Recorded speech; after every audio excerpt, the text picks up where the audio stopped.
everybody. I'm Brian Heisenbottle. And I'm Mike Carlson. And welcome to the final episode of the View from the U Rivalry Week coverage. Now, Mike, huge week with a lot of upsets. Your Heisman watch, if it wasn't shaky already, took another huge hit with Alabama losing. So, Mike, just give us a lowdown. Brian, actually, I was planning on, Alabama winning in overtime or going into overtime at the very least. And, that didn't happen. And I was actually I was strongly considering A.J. McCarron as my Heisman frontrunner for this week. Mostly because I wouldn't see it as a yearly award for him, but more of as a lifetime achievement award where you look at a guy who has had a great career, obviously at Alabama, one of the greatest Alabama quarterbacks at all time, staring down the barrel of 3 national titles. So that's what I kind of saw more as for him, but obviously he lost, so he's out of the conversation. Jameis Winston is still in there just because of his numbers. Obviously, I don't like having him in my top 3 because some of that extracurricular activity surrounding him. Hopefully that gets sorted out. But Brian, I got 2 guys I want to talk about. 2 guys who I really feel passionately about. I'm gonna start with Andre Williams at Boston College. Brian, when you start getting compared to Barry Sanders, I think you deserve a Heisman. I really do. I mean, Andre Williams has played exceptionally well this year. He's a 2,000-yard rusher.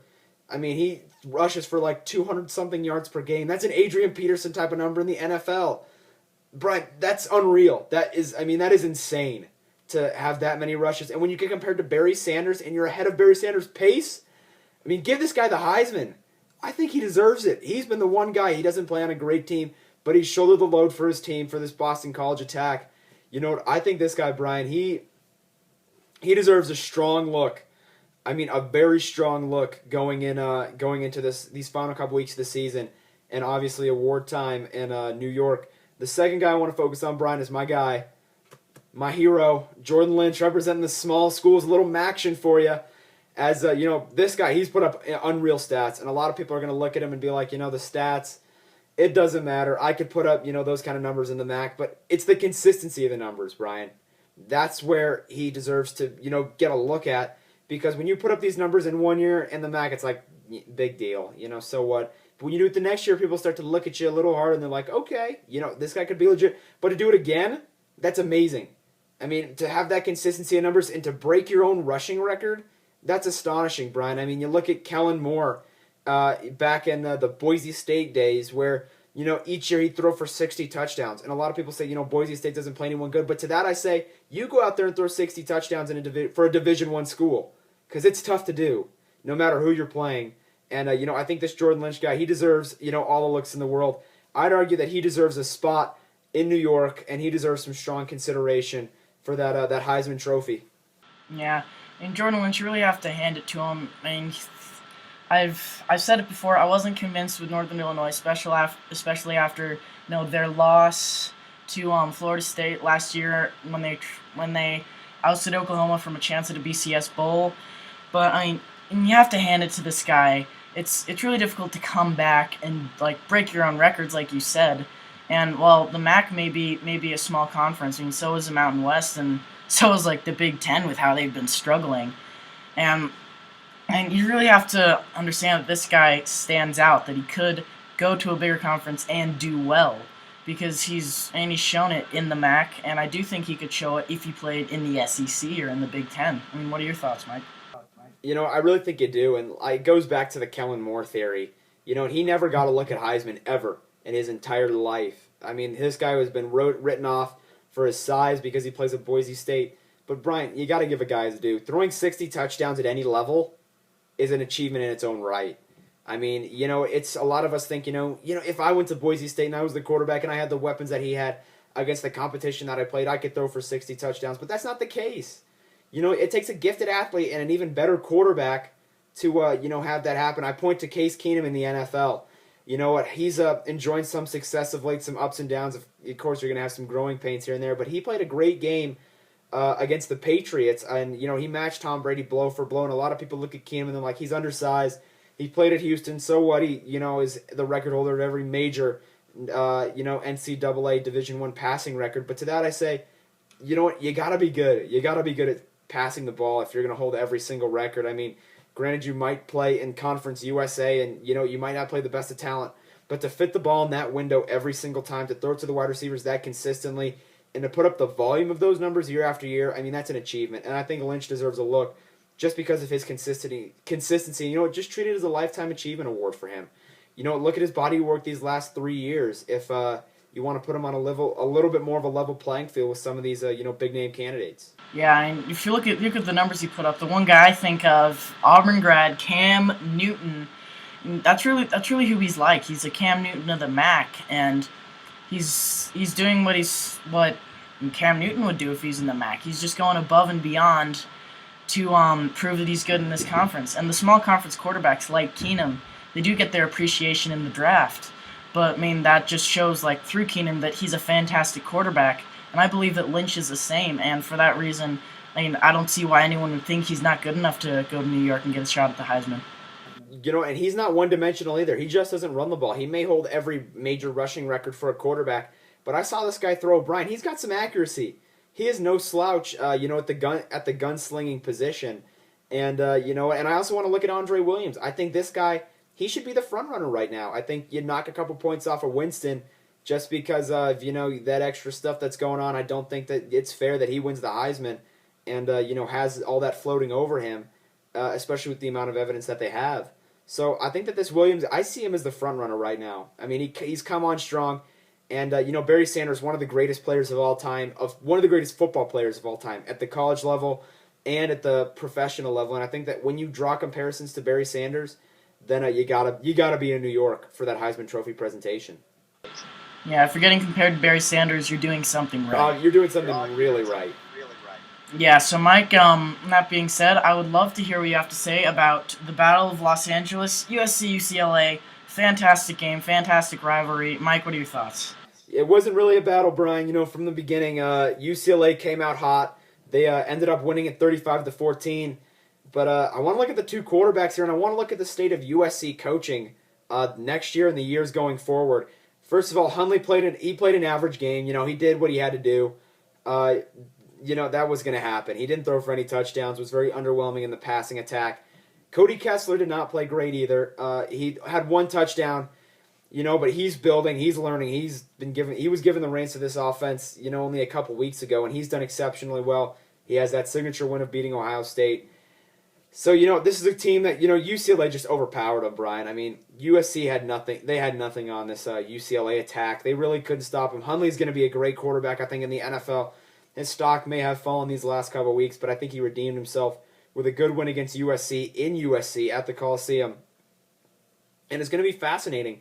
And, Brian, I looked at their record, USC's record last night. Had they won against UCLA and had they won out, they had one extra game, I think. This is a team, Brian, that could go, 11-3, 11-2, and that's amazing.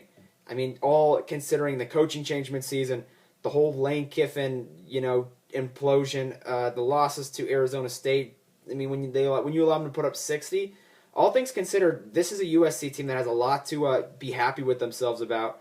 And you know what? I want to talk about Coach O. I've been a firm supporter of this guy keeping that job down in Southern Cal, and I think he should. I mean, obviously, if he wins it, against UCLA, his grip becomes that much tighter. And he may not be the sexy choice, Brian, in that you have Jack Del Rio, California boy, blonde hair, leather jacket, Mr. Style. But he's the right choice. He gets it done. I think he's a great match for this USC team. Obviously, the kids love him. They respond to him really well. I read a great article on him, and, they say that he's a very loose guy, and it kind of started. Lane Kiffin actually did not allow cookies to be on the training table at team meals, and it kind of caused some, just go for the meal, leave, and just go for the meal, eat, and leave. But with the cookies there, people have a cookie, they sit around, they talk with their teammates, and it kind of builds that family-like atmosphere. And I think that's what Coach O does. He brings a family-like atmosphere. He's a very family guy. He's a very nice guy. And, Kevin Sumlin, obviously, he was going to be given a hard look as the USC head coach. That's not going to be the case. He signed a 6-year deal with Texas A&M. He's going to be there for the next couple years, and which was surprising considering that Johnny Manziel may or may not enter the NFL draft. But this is a USC team, Brian, that's going to be good. I think for many years. I think we're going to start to see a resurgence in USC as a powerhouse football team. Yeah, especially with UCLA winning last year when USC started the season so highly ranked, and that's just a testament to how the current has sort of swayed toward UCLA. But yeah, with Coach O at the helm, I don't think that the reign of the Bruins will last very long.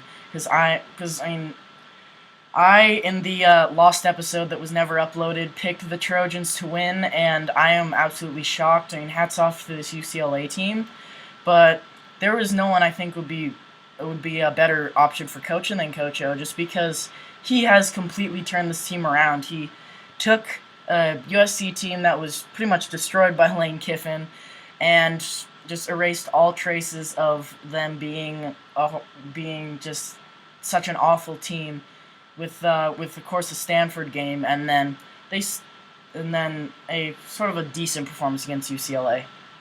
Yeah, and I think if you look at the state of the coaches out there in college football, normally you have, 4 or 5 big name guys. They don't have a job. They've been unemployed, and they're looking to get back in the game. But that's not the case this year. I mean, for Florida to say that they have confidence in Will Muschamp, who lost to Georgia Southern, I mean, what is that going to say about the state of coaching in college football right now? And I think it says that it's depleted. And I think you got a shot at Del Rio. They're going to obviously do that. And, depending on what happens with Nick Saban down there in Alabama, you may have a shot at that. But he's on the fast track to Texas if he decides to leave Tuscaloosa. So I think you got to build from within. And I think Coach O is just one of those guys. He was actually there when Pete Carroll was the head coach. And he was kind of the bad cop to Pete Carroll's good cop. But now he's kind of played that good cop role, and he's learned from Coach Carroll that you gotta be nice, you gotta be fun, and you gotta be loose with these kids. I mean, they're college kids. They're student athletes. Brian, they got issues too, and the last thing they want to have is a coach bearing down on them. And I love Coach O. This guy has a great environment for the players, and he firmly has my vote to be the Trojans' next head coach. Yeah, well, it's interesting because you get these coaches, from the Florida athletic director and the Nebraska athletic director, that they support their coaches who have been struggling in programs that are expected to be good, and yet there's no confirmation for Coach O, who has just completely turned this team around, as I've said before. So I just don't think that's really fair to him, because if this guy hasn't done enough to earn the job yet, I mean, I'm sure beating UCLA would lock it up for sure, but I mean, if you look at what was left from the Lane Kiffin administration and what Coach O has done, I don't see why anyone else but Coach O should be considered for this job for such a huge football program. And Brian, speaking of new coaches, there was a game in Alabama this weekend. What game? That I don't know if you heard about.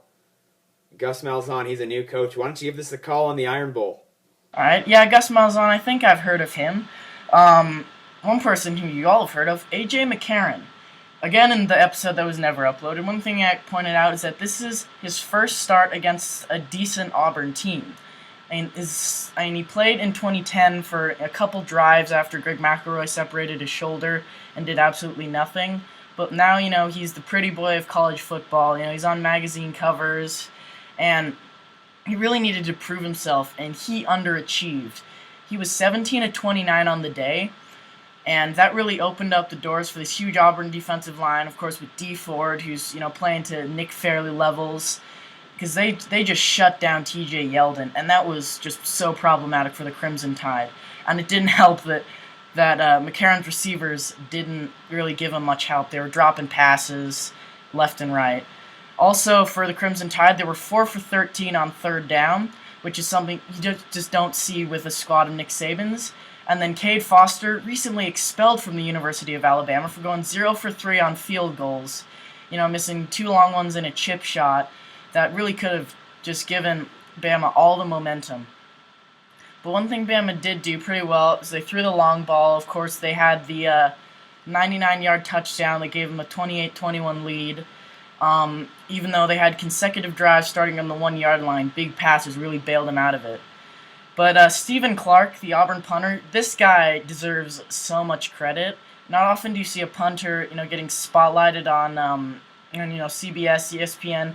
But this guy, if you pin a team like inside the one on consecutive drives, you deserve credit, because that is not easy to do. And this guy had a fantastic game and really did help Auburn with a Bama team that can be so deadly if you give them good field position.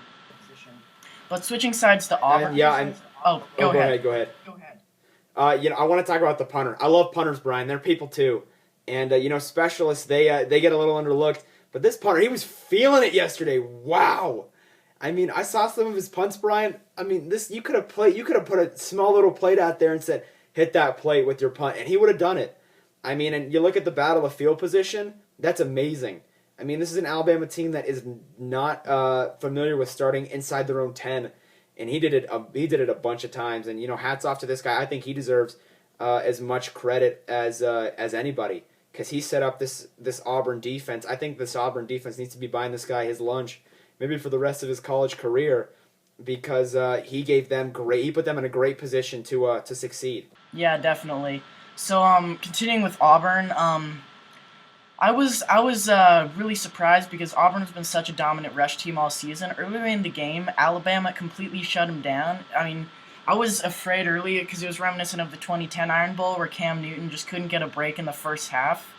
But Marshall actually stepped up with passing, which was really good. I mean, he almost had the 50-yard touchdown on the first drive that just missed Ricardo Lewis's hands, but he did pass it well, which is surprising, especially since you think Nick Marshall, you think he is, A.J. McCarron's baby brother when it comes to passing. But as far as the run game, Marshall stole the show from Trey Mason, which I was really shocked of, because you think the Auburn run game, you immediately go to Trey Mason, but I mean, Nick Marshall's such an athletic quarterback that he got some rushing touchdowns and some big rush plays, using Mason as sort of like that option decoy. And that really did help this Auburn team, especially when, getting a 50-yard touchdown to open the scoring. But the Bama defense, this is what I thought was going to be the toughest test for Auburn. C.J. Mosley, they could not contain both Marshall and Mason. I mean, that's just something I've observed. They couldn't. The Auburn team sort of ran right over them, and there were times where, of course, they couldn't get the run going. But, I mean, for the most part, they're running past them, getting 10 yards, getting 15 yards, doing what Auburn does on offense, which is consistently running the ball, putting together 80-yard drives in 5 plays with 5 rushes. And that's really what Auburn does best, and the Bama defense couldn't stop them. But another thing about the Bama defense is, as far as points against, only Texas A&M and Johnny Manziel scored more points against them, which is really a feather in this cap of this Auburn team, because, you look at Johnny Manziel, and he's the only person who scored more points than you, a guy who's a prodigy who's probably going into the draft this year. That's really, I guess I've said it all. That's really good, but the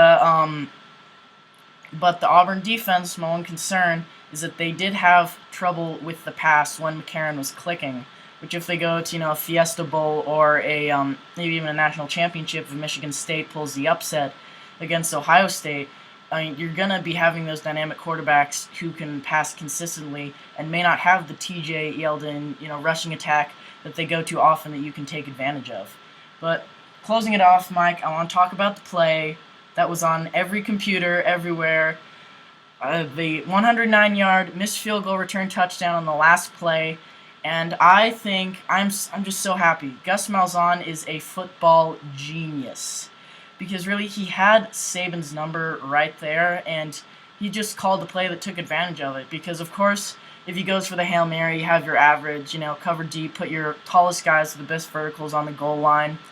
But when it came to the field goal, he really had a smart play because he rushed some guys because you don't want Bama to beat you with a line drive field goal that could have easily been blocked. He had some people set up to cover the kick, and then of course he had the guy to return it. He treated it like a punt return while still making sure that they couldn't easily hit the field goal and beat them, because Saban of course was afraid of a block. Auburn already had one.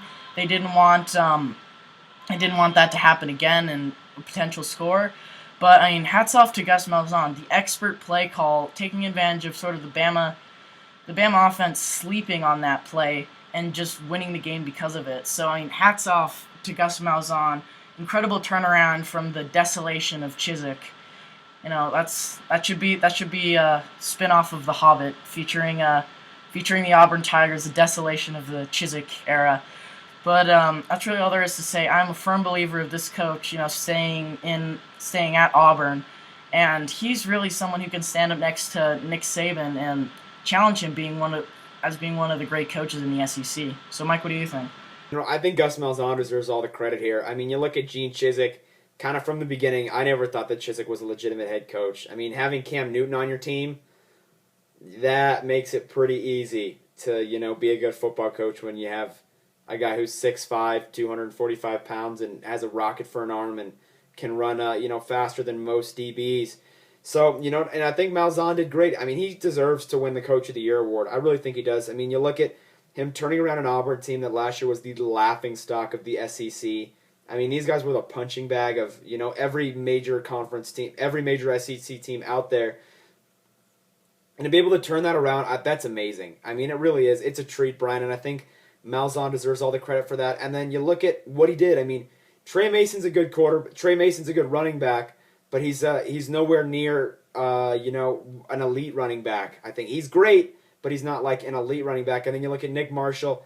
There's a lot of question marks surrounding him. He's a good quarterback, nowhere near that A.J. McCarron type of level. And then you look at the Auburn defense. They're good, but they're not at that Alabama level yet. And I think that for you to be able to take all of that, take what you have, and to be able to put it all together and then, beat Alabama, that's amazing. I mean, because this is an Alabama team. I know you're playing on the road if you're Bama, and that obviously factors in, but to have an Auburn team that is clearly doesn't have the manpower that Alabama has, doesn't have the depth, and to go out there and to beat Bama, I mean, that's amazing. I think Gus Malzahn, if one guy deserves all the credit for all of this, it's Malzahn, because he has transformed this Auburn program in 1 year. And I'm going to be honest with you, Brian, I did not have Auburn anywhere near sniffing the BCS title game, and I don't think a lot of people did, because you're thinking this year Malzahn, he's the new coach.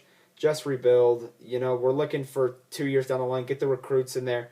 But to have success so early and to be able to rally his troops so well that you're in a BCS championship conversation, Brian, that's astonishing.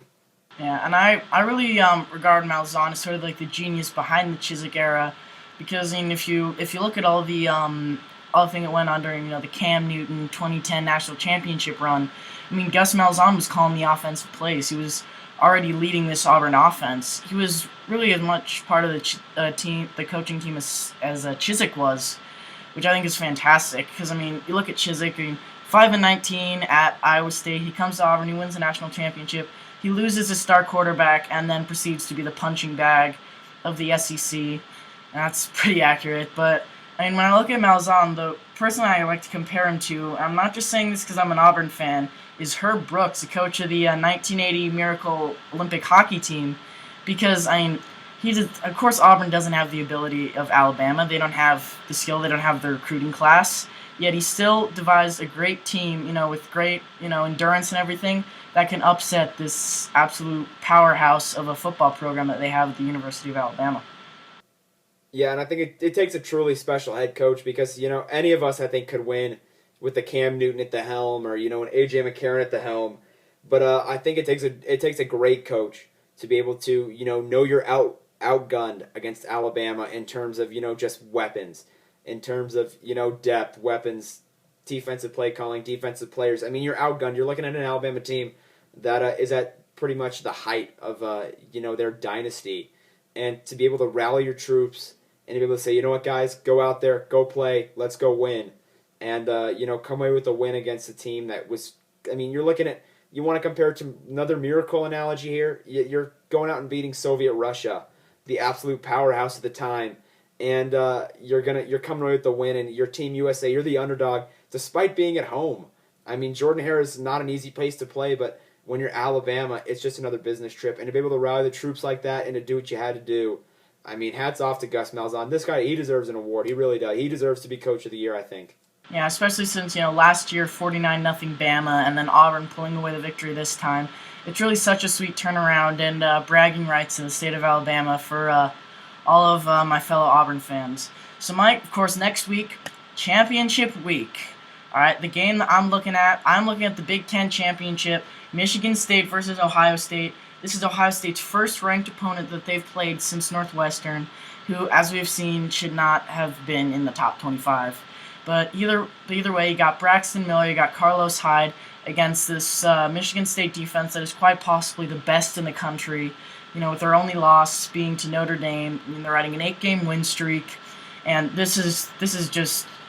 It is what it is. It's set up to be just a fantastic, fantastic football game. And Brian, I'm looking at a couple games right now, and I'm back and forth between Arizona State and Stanford, because that's an intriguing game in its own right, and that this is a very intriguing Arizona State team that when they play at home, they play like giants. They play amazing. But when they go on the road, they're a little sheepish, and they're playing at home against Stanford. And then I also want to look at Auburn and Mizzou, Brian. This is a Mizzou team and an Auburn team. They're equally matched, I think. And it's going to be a tough one to choose, but I'm going to go show some love to my Pac-12 boys. We'll definitely be discussing the SEC championship game, but I'm going to look at ASU and Stanford. Brian, Taylor Kelly plays amazing at home, and he's at home. So something's got to give. Either Stanford's got to win, and Taylor Kelly has to play terrible, or Taylor Kelly's going to light it up, and Stanford is not going to win. Arizona State, you look at a lot of teams out there, and you say, well, of course, you go into Death Valley, home field advantage for the home team.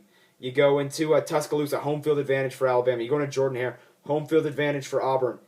But, Brian, Arizona State has a pretty sneaky home field advantage in their own right, and that Taylor Kelly plays like Superman at home. Yeah, it's really true. If you look at some of the games they've played, they sort of barely edged the Oregon State team that was struggling on the road, and then just proceeded to blow up everyone else in the country at home. You don't really need to look far for examples of Arizona State's dominance. Just go onto their webpage, find all the box scores from games when there isn't an @ symbol in front of their opponent, and just look at the box score. You mentioned Taylor Kelly, and the whole rushing attack, the whole defense of Arizona State.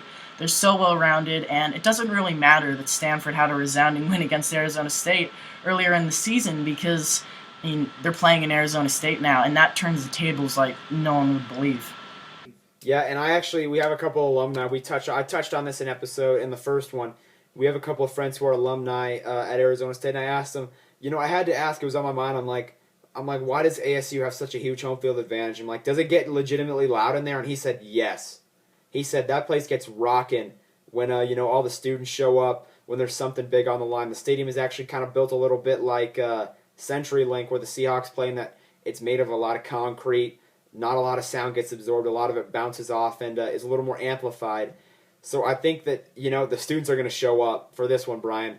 Pac-12 championship game. That place is going to be rocking. And if I'm Kevin Hogan, I'm getting fitted for some earplugs right now. And I'm learning my sign language, because you're not going to be able to talk to the guy next to you in that game at all. Yeah, and Mike, with that, we have to wrap up our rivalry coverage. Thank you all for watching. I've been Brian Hasenbo. And I'm Mike Carlson. And we will see you next week for the championships of college football. See ya. It's going to be a great week.